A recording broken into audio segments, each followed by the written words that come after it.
¿Alguna vez has sentido que las paredes se cierran a tu alrededor? Ese nudo en el estómago cuando el futuro es una niebla densa y no puedes ver ni un paso adelante.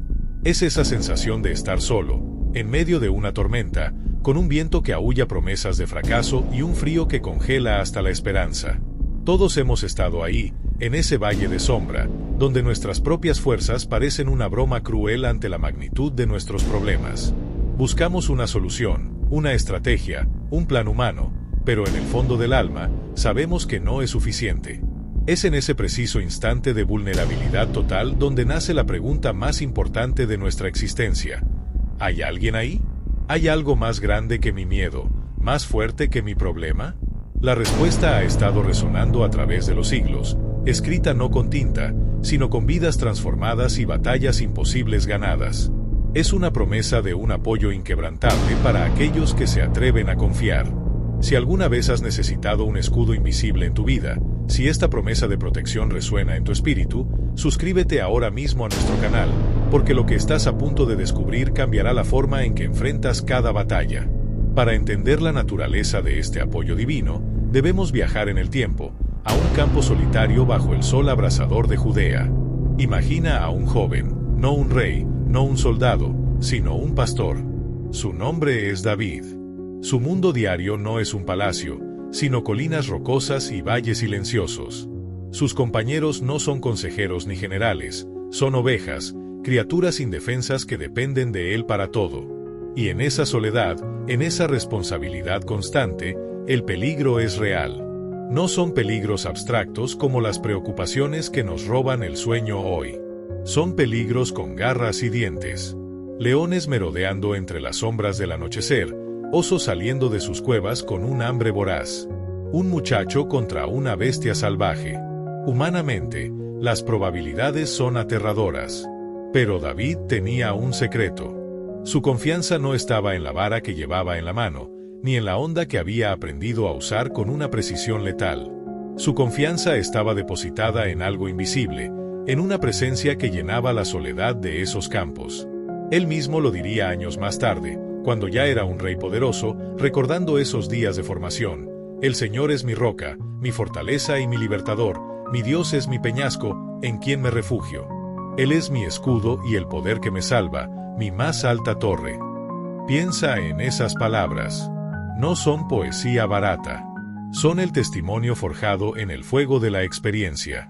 Cada vez que un león rugía, David no veía solo un depredador, veía una oportunidad para que su Dios demostrara su poder.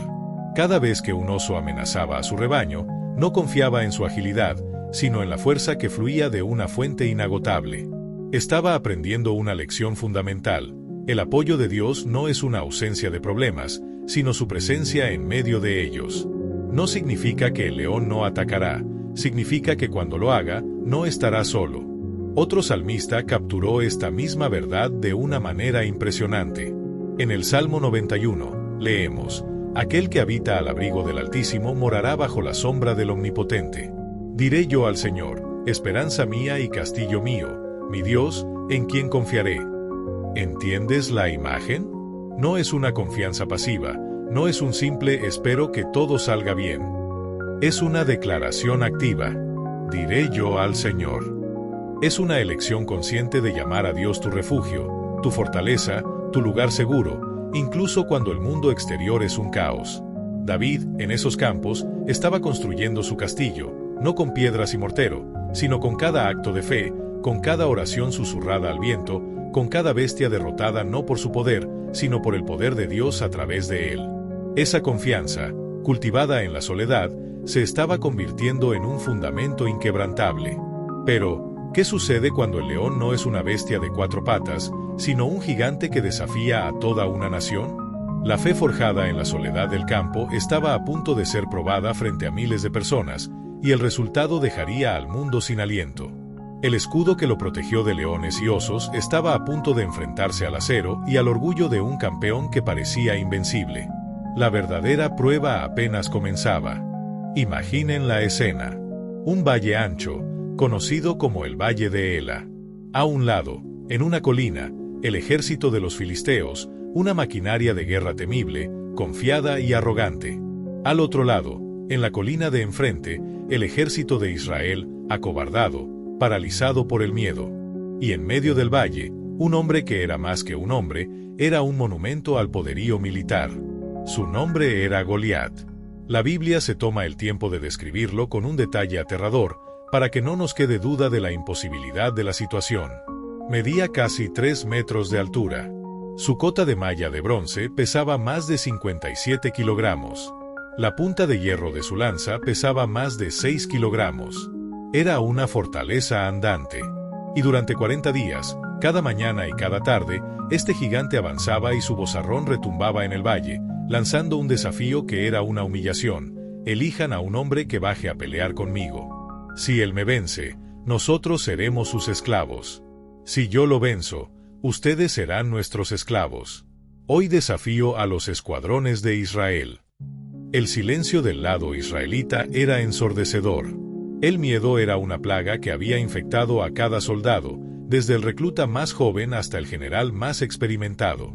Veían la altura del gigante, el brillo de su armadura, el peso de su lanza, y sus corazones se derretían. Veían con los ojos. Y sus ojos les decían que la derrota era inevitable. Entonces, en medio de esta parálisis nacional, llega un muchacho pastor, David, enviado por su padre para llevar comida a sus hermanos mayores en el frente de batalla. Él oye el desafío de Goliat y ve la reacción de los soldados de Israel. Y algo dentro de él arde. Pero no es miedo. Es indignación. Porque David no ve lo que todos los demás ven. Ellos ven a un gigante demasiado grande para ser vencido. David ve a un filisteo incircunciso desafiando a los ejércitos del Dios viviente. Su perspectiva es radicalmente diferente. Cuando el rey Saúl, el hombre más alto de todo Israel, oye hablar del arrojo de David, lo manda llamar, probablemente con una mezcla de curiosidad y lástima. Y le dice lo obvio: no podrás tú ir contra aquel filisteo para pelear con él, porque tú eres muchacho, y él un hombre de guerra desde su juventud. Saúl también ve con los ojos. Ve la inexperiencia contra la experiencia, la juventud contra la madurez, la debilidad contra la fuerza. Pero la respuesta de David revela el secreto de su confianza.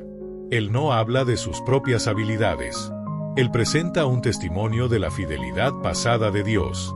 Le cuenta a Saúl, como leemos en el primer libro de Samuel, capítulo 17, tu siervo era pastor de las ovejas de su padre, y cuando venía un león o un oso, y tomaba algún cordero de la manada, salía yo tras él, y lo hería, y lo libraba de su boca.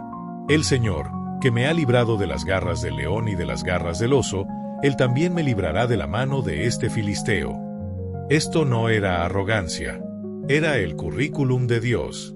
Cada victoria pasada era una prueba de que Dios era digno de confianza para la batalla presente. David había aprendido en lo secreto lo que ahora iba a aplicar en lo público. Entendió que el tamaño del enemigo es irrelevante cuando se compara con el tamaño de tu Dios. La confianza verdadera no niega la existencia del gigante. Lo ve, lo reconoce, pero lo mide contra la omnipotencia de Dios. El conflicto central aquí es la fe contra la vista. El ejército de Israel confiaba en lo que veía, y por eso estaba paralizado por el miedo.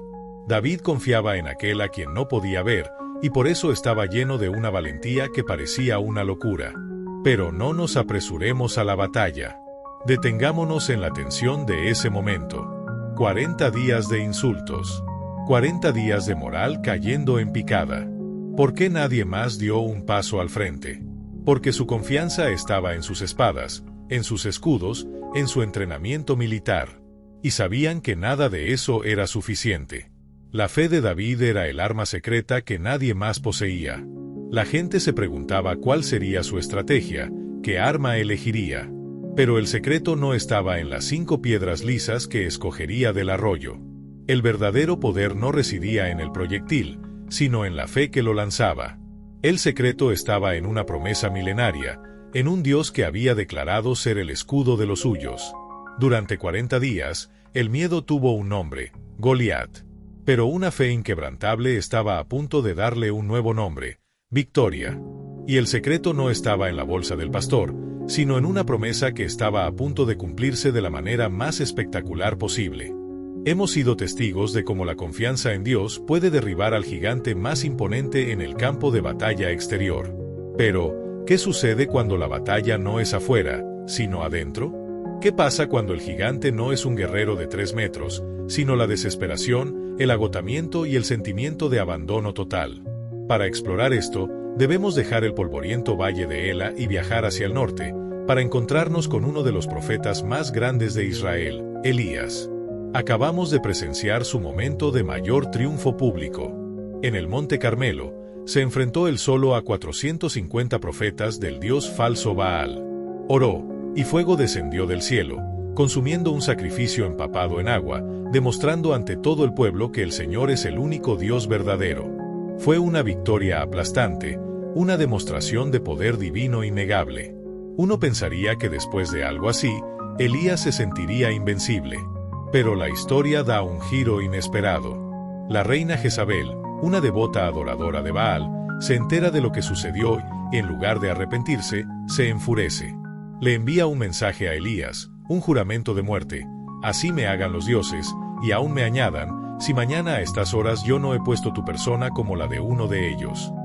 Y Elías, el hombre que hizo descender fuego del cielo, el hombre que se enfrentó a cientos de falsos profetas, al oír esta amenaza de una sola mujer, tuvo miedo. Huyó para salvar su vida. Viajó un día entero por el desierto, se sentó debajo de un enebro, y en el punto más bajo de su vida, pronunció una oración desgarradora. Como leemos en el primer libro de Reyes, capítulo 19, «Basta ya, oh Señor, quita mi vida, pues no soy yo mejor que mis padres».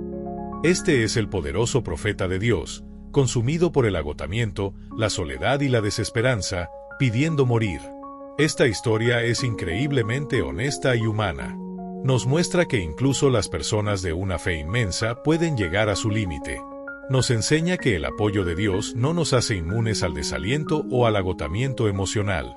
La pregunta es, ¿dónde está el apoyo de Dios cuando todo lo que sientes es un silencio aplastante y un deseo de rendirte? Elías se duerme, y un ángel lo despierta, proveyéndole comida y agua. Esto sucede 2 veces.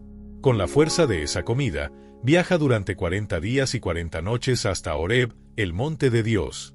Es el mismo monte donde Dios se le apareció a Moisés en la zarza ardiente. Elías busca un encuentro con Dios, una respuesta a su angustia. Y entonces, Dios le pregunta, ¿qué haces aquí, Elías? Después de que Elías derrama su corazón, sintiéndose el único que queda fiel, Dios le dice que salga y se pare en el monte. Lo que sucede a continuación es crucial. Viene un viento poderoso y devastador, que partía las montañas y quebraba las rocas. Pero la Biblia dice claramente, el Señor no estaba en el viento. Después del viento, hubo un terremoto. Pero el Señor no estaba en el terremoto. Y después del terremoto, vino un fuego. Pero el Señor no estaba en el fuego. A menudo, así es como buscamos a Dios en nuestra desesperación, ¿verdad? Esperamos una intervención dramática, un viento que arrase con nuestros problemas, un terremoto que sacuda los cimientos de nuestra crisis, un fuego que consuma a nuestros enemigos.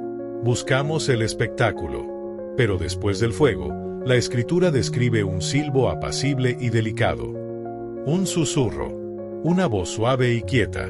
Y cuando Elías lo oyó, se cubrió el rostro y se paró a la entrada de la cueva. Y en ese susurro, Dios le dio sus próximas instrucciones. Le dio un nuevo propósito, le reveló que no estaba solo, que había otros 7000 en Israel que no se habían arrodillado ante Baal. El apoyo de Dios no llegó como un estruendo, sino como una dirección calmada. No le quitó el problema de Jezabel, pero le dio la fuerza, la perspectiva y la misión para continuar. La lección es profunda. El apoyo de Dios y su guía a menudo no se encuentran en el ruido de nuestra crisis, sino en la quietud que buscamos deliberadamente. En el silencio donde finalmente podemos escuchar su susurro apacible. Elías encontró su dirección en un susurro. Pero, ¿qué sucede cuando una nación entera pierde su camino, atrapada entre un ejército que avanza y un mar infranqueable? ¿Dónde encuentras un susurro en el rugido de 1.000.000 de voces aterrorizadas? Nos encontramos ahora en el borde de una catástrofe nacional. Un pueblo entero, millones de hombres, mujeres y niños, los israelitas, acaban de ser liberados de 400 años de esclavitud en Egipto. Su euforia, sin embargo, dura poco. Se encuentran en una trampa geográfica perfecta. Delante de ellos, una vasta e infranqueable extensión de agua, el Mar Rojo. Detrás de ellos, el estruendo inconfundible de la maquinaria de guerra más poderosa del mundo antiguo. El faraón, lamentando haber perdido su fuerza laboral esclava, ha reunido a sus 600 mejores carros de guerra y a todo su ejército para perseguirlos. No hay escapatoria. A la derecha y a la izquierda, el desierto. Es el escenario de una pesadilla, una situación sin salida, un jaque mate. La lógica humana dicta una sola conclusión: la aniquilación es inminente. El pueblo, al ver acercarse a los egipcios, se llena de un terror absoluto. Y ese terror se convierte rápidamente en amargura y acusaciones. Se vuelven contra su líder, Moisés, y sus palabras, registradas en el libro del Éxodo, capítulo 14, gotean pánico y arrepentimiento. ¿No había sepulcros en Egipto, que nos ha sacado para que muramos en el desierto? ¿No es esto lo que te hablamos en Egipto, diciendo, déjanos servir a los egipcios? Porque mejor nos fuera servir a los egipcios, que morir nosotros en el desierto. En su miedo, el recuerdo de la esclavitud se vuelve preferible a la certeza de la muerte. Han olvidado las 10 plagas, han olvidado la protección de Dios, han olvidado la columna de nube y fuego que los guía. Su miedo ha borrado su fe. Han llegado al final de sus propias fuerzas, al final de toda esperanza humana. Y es aquí, en este punto de quiebre total, donde vemos una de las demostraciones más puras de lo que significa confiar en el apoyo de Dios. La respuesta de Moisés a un pueblo que se desmorona es el núcleo de esta lección. No les ofrece una estrategia militar. No les dice que empiecen a construir balsas. No intenta negociar con el faraón. Sus palabras son un mandato de fe radical. No teman, estén firmes y vean la salvación que el Señor hará hoy por ustedes. El Señor peleará por ustedes, y ustedes estarán tranquilos. Piensen en lo contracultural que es esta instrucción. Cuando el peligro se abalanza sobre nosotros, nuestro instinto es hacer algo, correr, luchar, actuar. La instrucción divina fue, quédense quietos. La batalla no era de ellos. Su única responsabilidad era confiar. Confiar en que aquel que los había sacado de Egipto no los había llevado hasta allí para abandonarlos. Hemos visto la fe de un muchacho derribar a un gigante y a un mar entero abrirse para salvar a un pueblo. Si crees que este mismo poder puede abrir un camino en tu imposible, haz clic en el botón de suscripción, porque la historia que sigue te mostrará cómo Dios provee no solo escape, sino sustento en medio del desierto más árido. Lo que sucede a continuación desafía toda ley natural. La columna de nube que los guiaba se mueve de delante de ellos y se coloca detrás, interponiéndose entre los israelitas y los egipcios. Para los egipcios, se convierte en una nube de oscuridad y confusión, deteniendo su avance. Para los israelitas, ilumina la noche. Luego, Dios le dice a Moisés, extiende tu mano sobre el mar. Moisés obedece. Y durante toda la noche, un recio viento del este sopla y divide las aguas. El lecho del mar queda seco. Las aguas forman 2 muros gigantescos, uno a la derecha y otro a la izquierda. Y un pueblo de esclavos, a pie, cruza el mar sobre tierra seca. Este no es un simple truco de magia. Es una intervención divina que responde directamente a la obediencia y la confianza. El apoyo de Dios aquí no fue simplemente darles la fuerza para soportar la batalla. Fue crear un camino donde literalmente no existía ninguno. Transformó un obstáculo insuperable en una autopista hacia la libertad. Demostró que las soluciones de Dios no están limitadas por las realidades de nuestro mundo. Cuando confiamos en Él, abrimos la puerta a posibilidades que existen completamente fuera del ámbito de lo humano. La lección del Mar Rojo es eterna. Cuando te sientas atrapado, cuando el enemigo esté detrás y el obstáculo insuperable esté delante, recuerda que el mandato de Dios a menudo no es que luches más duro, sino que te quedes quieto y confíes más profundamente. Porque Él es un Dios que se especializa en hacer caminos en medio del mar. La euforia de la liberación es poderosa, pero también puede ser fugaz. Los israelitas acaban de presenciar uno de los milagros más grandiosos de la historia. Vieron el mar abrirse, caminaron sobre tierra seca y luego vieron esas mismas aguas cerrarse sobre el ejército egipcio, aniquilando a sus perseguidores para siempre. Cantaron, bailaron y celebraron su libertad. Pero ahora, un nuevo enemigo, más silencioso pero igual de letal, comienza a acecharlos: el hambre. Se encuentran en el desierto de Sin, un nombre apropiado para un lugar que pondría a prueba su fe hasta el límite. Es un paisaje de arena y rocas, un lugar estéril y desolado donde nada crece. Las provisiones que trajeron de Egipto se están agotando rápidamente. Y el estómago vacío tiene una manera terrible de borrar los recuerdos de los milagros pasados. La celebración se convierte en queja. La gratitud se transforma en amargura. Una vez más, se vuelven contra Moisés y Aarón, y sus palabras, registradas en el capítulo 16 del Éxodo, revelan una memoria selectiva y un descontento profundo. Ojalá hubiéramos muerto por mano del Señor en la tierra de Egipto, cuando nos sentábamos junto a las ollas de carne, cuando comíamos pan hasta saciarnos, pues nos han sacado a este desierto para matar de hambre a toda esta multitud. Es asombroso cómo la desesperación puede romantizar la esclavitud. Han olvidado las cadenas, los látigos y el trabajo forzado, y solo recuerdan las ollas de carne. Su problema inmediato, el hambre, ha eclipsado por completo la milagrosa liberación que acaban de experimentar. Este es un peligro que todos enfrentamos: permitir que la necesidad del presente nos haga olvidar la fidelidad de Dios en el pasado. La respuesta de Dios a esta queja no es un castigo iracundo, sino una promesa de provisión sobrenatural. Él le dice a Moisés: «He aquí, haré llover pan del cielo para ustedes». Pero esta provisión viene con una condición, una prueba diseñada para enseñarles a confiar en Él no solo para un milagro de una sola vez, sino para su sustento diario. Las instrucciones eran específicas. Cada persona debía recoger solo la medida necesaria para un día, un gomer por persona. No debían guardar nada para el día siguiente. Esta era una lección radical en dependencia. Les exigía creer que al día siguiente, el pan volvería a aparecer. Confiar en la provisión de hoy y no preocuparse por la de mañana. La única excepción era el sexto día, cuando debían recoger una doble porción para que pudieran descansar en el día de reposo, el sábado. Y así comenzó un milagro que duraría 40 años. Cada mañana, cuando el rocío se evaporaba, el suelo del desierto quedaba cubierto con una sustancia fina, como escarcha. La Biblia la describe como semilla de culantro, blanco, y su sabor era como de hojuelas con miel. La gente lo llamó maná, que significa ¿qué es esto? Era su pan de cada día, llovido literalmente del cielo. Aquellos que intentaron desobedecer y guardar para el día siguiente descubrieron que criaba gusanos y apestaba.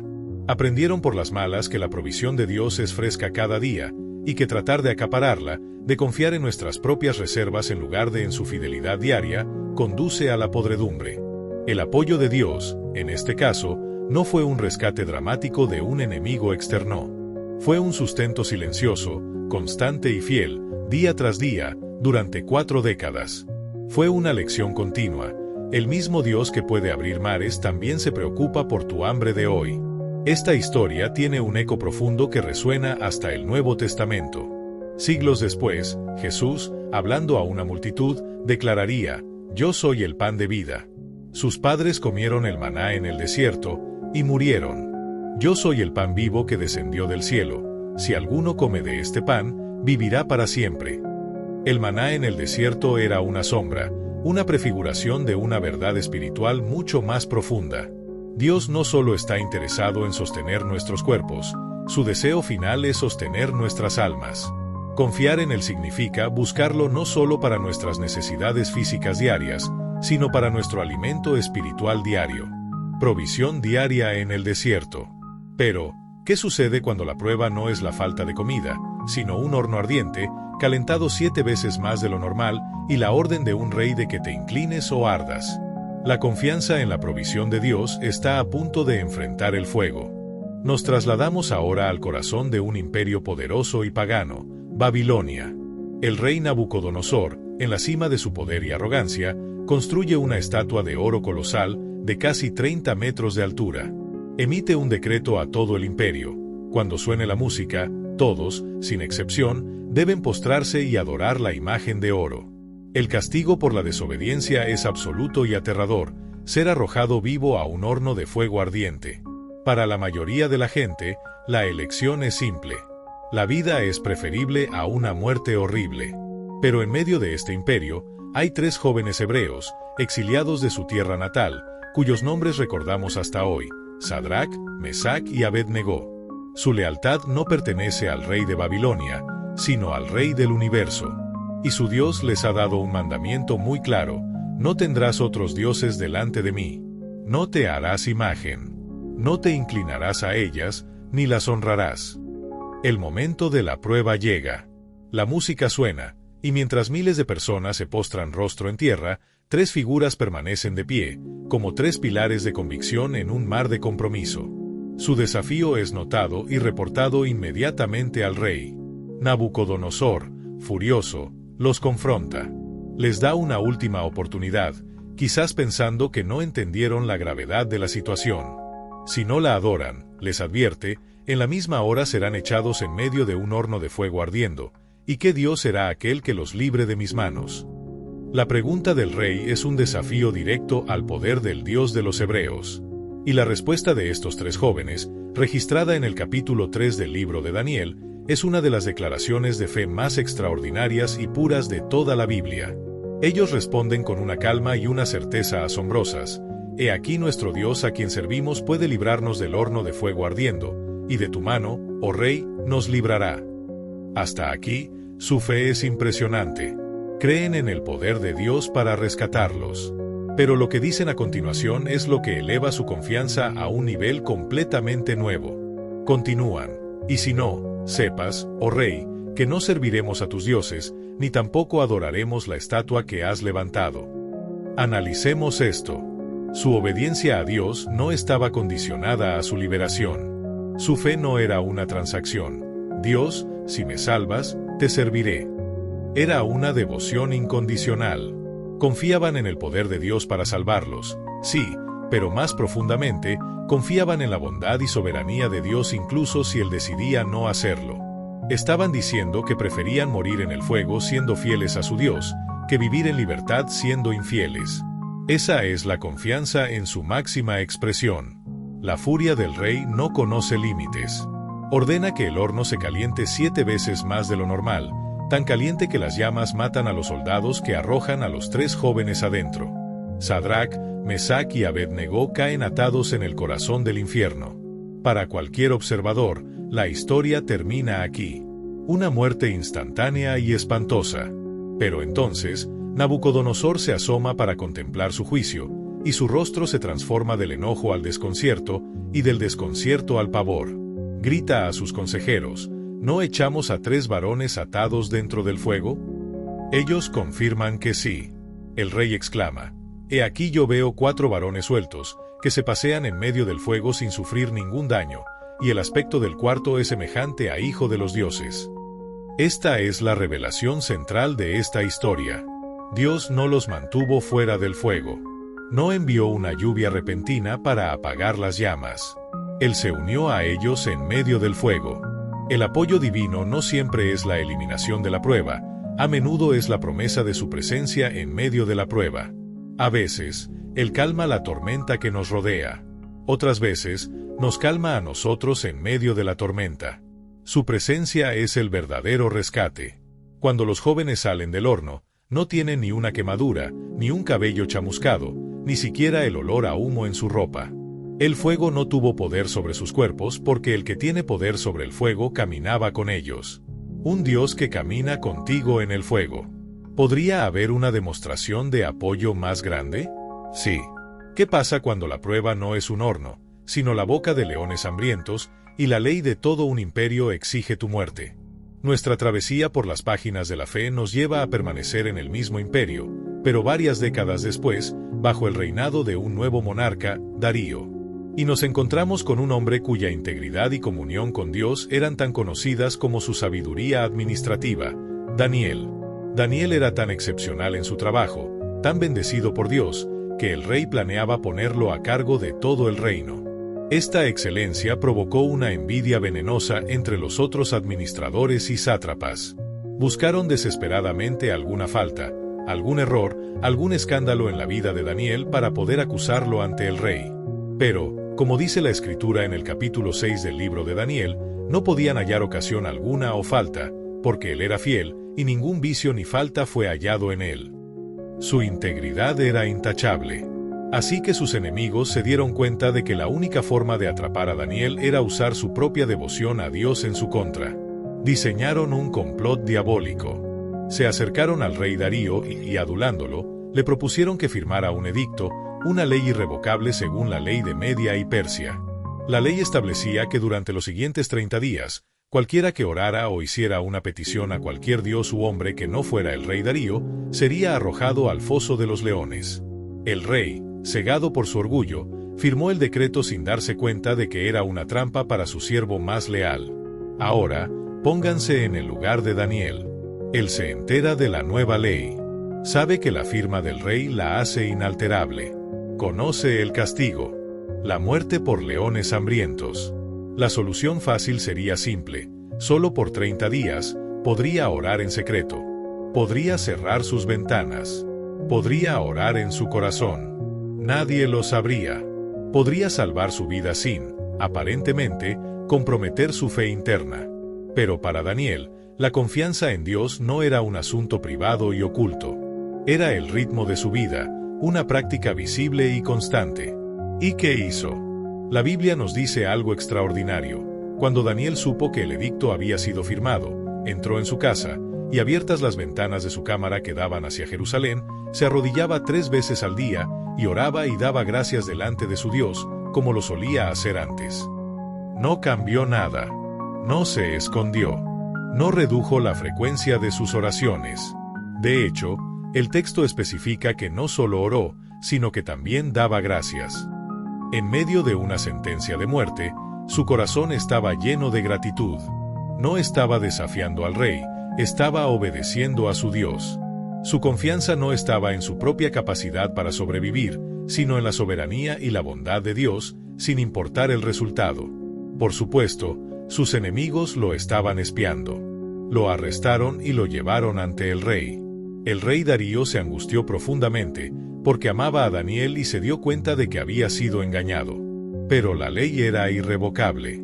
Con el corazón apesadumbrado, dio la orden. Arrojaron a Daniel al foso y una gran piedra selló la entrada. Era una tumba sellada, llena de depredadores hambrientos. El rey pasó una noche de insomnio, ayunando y lleno de remordimiento. Al amanecer, corrió hacia el foso. Y con una voz llena de angustia y una pizca de esperanza, gritó: Daniel, siervo del Dios viviente, el Dios tuyo, a quien tú continuamente sirves, te ha podido librar de los leones. Imaginen el silencio tenso. Y luego, desde la oscuridad del foso, una voz calmada responde: Oh rey, vive para siempre. Mi Dios envió su ángel, el cual cerró la boca de los leones, para que no me hiciesen daño. El apoyo de Dios, en esta ocasión, no fue un rescate dramático de último segundo. Fue una protección pacífica durante toda la noche. El ángel no mató a los leones. Simplemente le cerró la boca. La intervención fue precisa, serena. Esta historia nos enseña que confiar en Dios nos da acceso a una paz sobrenatural, la paz de Dios, que sobrepasa todo entendimiento, como diría el apóstol Pablo. Esta paz puede silenciar a los leones del miedo, la ansiedad y la desesperación en nuestras propias vidas. La presencia de Dios trae tranquilidad incluso en medio de las circunstancias más aterradoras. Hemos viajado desde los campos de pastoreo hasta fosos de leones, hemos visto mares partidos y fuegos apagados. Pero todas estas historias del Antiguo Testamento apuntan a una demostración final y definitiva del apoyo de Dios, un momento en que Dios no solo envió un ángel o un milagro, sino que vino él mismo. La prueba definitiva de la fe no se enfrentaría en un jardín, sino en una cruz. Todas las historias que hemos explorado, desde el escudo de David hasta la paz de Daniel, son como ríos poderosos que fluyen hacia un océano inmenso. Son sombras que apuntan a la realidad definitiva del apoyo de Dios. Y para ver esa realidad, debemos pasar del Antiguo al Nuevo Testamento. Viajamos a una noche oscura, a un huerto de olivos llamado Getsemaní. Aquí encontramos a Jesús, el Hijo de Dios, en la víspera de su crucifixión. Y lo encontramos en una agonía tan profunda que su sudor, nos dice el Evangelio de Lucas, Era como grandes gotas de sangre que caían a tierra. Él está a punto de enfrentar la prueba definitiva, no solo el dolor físico de la cruz, sino el peso espiritual de todos los pecados de la humanidad y, lo más aterrador de todo, la separación de su Padre. En esta hora de angustia, Él ora. Y su oración, registrada en el capítulo 26 de Mateo, es la expresión más profunda de confianza jamás pronunciada. Él clama: Padre mío, si es posible, pase de mí esta copa, pero no sea como yo quiero, sino como tú. Esta es la esencia de la confianza. Es la rendición total a la voluntad del Padre, incluso cuando esa voluntad implica un sufrimiento inimaginable. Jesús no está pidiendo escapar si eso significa desobedecer el plan del Padre. Está sometiendo su voluntad humana a la voluntad divina, confiando en que el plan del Padre, por doloroso que sea el camino, es perfecto. Esta es la confianza que no solo enfrenta al gigante o al fuego, sino que camina voluntariamente hacia la cruz. Lo que sigue parece, desde una perspectiva puramente humana, el fracaso más grande de la historia. Jesús es traicionado, arrestado, juzgado injustamente, golpeado, humillado y clavado en una cruz. Mientras cuelga allí, la gente se burla de él, gritando: a otro salvó, a sí mismo no se puede salvar. Si es el Rey de Israel, descienda ahora de la cruz, y creeremos en él. Confió en Dios, líbrele ahora si le quiere. Su confianza en Dios se convierte en el objeto de su ridículo. Y entonces, en la oscuridad que cubre la tierra, Jesús lanza un grito desgarrador: Dios mío, ¿por qué me has desamparado? En ese momento, el Padre aparta su rostro del Hijo, porque el Hijo se ha convertido en pecado por nosotros. Desde el exterior, parece el abandono definitivo. ¿Dónde está el ángel que cerró la boca de los leones? ¿Dónde está el cuarto hombre en el fuego? ¿Dónde está el Dios que partió el mar? El cielo está en silencio. Pero aquí está la verdad paradójica y gloriosa. Ese aparente abandono fue, en realidad, el acto más profundo de apoyo divino para toda la humanidad. Para que Dios pudiera ofrecer su apoyo a todos los que confían en él a lo largo de la historia, el precio del pecado tenía que ser pagado. La justicia tenía que ser satisfecha. Y Jesús, en un acto de amor y confianza supremos, estaba pagando ese precio. Su confianza en el plan del Padre, incluso a través de ese momento de separación infernal, fue lo que aseguró la salvación para todos los que creerían en él. Como el apóstol Pablo escribiría más tarde en su carta a los Romanos, capítulo 8, versículo 32, el que no escatimó ni a su propio Hijo, sino que lo entregó por todos nosotros, ¿cómo no nos dará también con él todas las cosas? El apoyo supremo de Dios se demostró no rescatando a Jesús de la cruz, sino entregándolo a ella por nosotros. La crucifixión no fue una tragedia inesperada, fue el clímax del plan de redención de Dios. El apoyo de Dios no siempre consiste en eliminar la prueba. A veces, y más profundamente, consiste en acompañarnos a través de ella para lograr un propósito mucho mayor que nuestra comodidad inmediata. La batalla más grande de la historia no se ganó cuando se cerró la boca de los leones, ni cuando el mar se partió. Se ganó cuando Jesús exclamó consumado es, y entregó su espíritu. Se ganó cuando su cuerpo fue bajado de la cruz y colocado en una tumba prestada, y una enorme piedra fue rodada para sellar la entrada. El silencio del cielo en la cruz fue ensordecedor. Parecía una derrota. Pero la confianza de uno en el plan del Padre estaba a punto de desatar el poder más grande del universo. El apoyo de Dios no terminó en una tumba, apenas estaba comenzando. Quédense para el final, porque descubrirán cómo esta aparente derrota se convirtió en la victoria eterna para todos los que confían. La historia de la confianza humana y el apoyo divino no termina en la oscuridad de una tumba. Termina en la luz cegadora de una mañana que lo cambió todo. Imaginen la escena. Es el amanecer del primer día de la semana. El aire está quieto, pesado con el dolor y la desilusión. Un pequeño grupo de mujeres, seguidoras devotas de Jesús, se dirige a la tumba. No van con expectativa ni esperanza. Van con especias y perfumes, una última y triste tarea para ungir el cuerpo de su Señor muerto. Su conversación probablemente está llena de preguntas prácticas y dolorosas. ¿Quién nos removerá la piedra de la entrada del sepulcro? Están enfocadas en un problema terrenal, sin tener idea de que un evento celestial ha redefinido la realidad misma. Cuando llegan, se encuentran con una escena de caos divino. La enorme piedra ha sido removida. La tumba está abierta. Y sentado sobre la piedra hay un ángel cuyo aspecto era como un relámpago y sus vestiduras blancas como la nieve. Los guardias romanos, soldados endurecidos, han temblado de miedo y han quedado como hombres muertos. El ángel se dirige a las mujeres aterrorizadas, y sus palabras son el mensaje más importante jamás entregado a la humanidad. Él dice: no teman ustedes, porque yo sé que buscan a Jesús, el que fue crucificado. Y luego, las palabras que dividen la historia en un antes y un después: no está aquí, pues ha resucitado, como dijo. Como se relata en el Evangelio de Lucas, el mensaje es: ¿por qué buscan entre los muertos al que vive? No está aquí, sino que ha resucitado. La resurrección. Este no es un simple epílogo de una vida trágica. Es la vindicación definitiva de la confianza de Jesús en el Padre. Es el amén estruendoso de Dios a todo lo que Jesús dijo e hizo. Es el sello de aprobación del Padre sobre el sacrificio del Hijo, declarando al universo que la deuda del pecado ha sido pagada en su totalidad. Es la prueba irrefutable de que Jesús no era solo un buen maestro o un profeta, sino que es quien dijo ser el Hijo de Dios, con poder sobre la vida y la muerte. La tumba vacía es la demostración suprema del poder de Dios, un poder que no solo puede rescatar del fuego o de los leones, sino que puede revertir la muerte misma. Y aquí es donde todas las historias que hemos contado convergen y encuentran su significado final. La resurrección de Jesús es la garantía eterna del apoyo de Dios para cada persona que pone su confianza en Él. Porque Jesús resucitó, nuestra fe no es en vano. Porque Él vive, podemos enfrentar el mañana. Porque Él vive, todo temor se va. El apóstol Pablo lo explica en Romanos, capítulo 8, versículo 11. Y si el espíritu de aquel que levantó de los muertos a Jesús mora en ustedes, el que levantó de los muertos a Cristo Jesús vivificará también sus cuerpos mortales por su espíritu que mora en ustedes. El mismo poder que abrió la tumba de Jesús está disponible para nosotros hoy, para darnos vida, esperanza y fortaleza. Hagamos un recuento del viaje. Vimos el escudo de la fe protegiendo a un joven pastor llamado David de leones, osos y un gigante.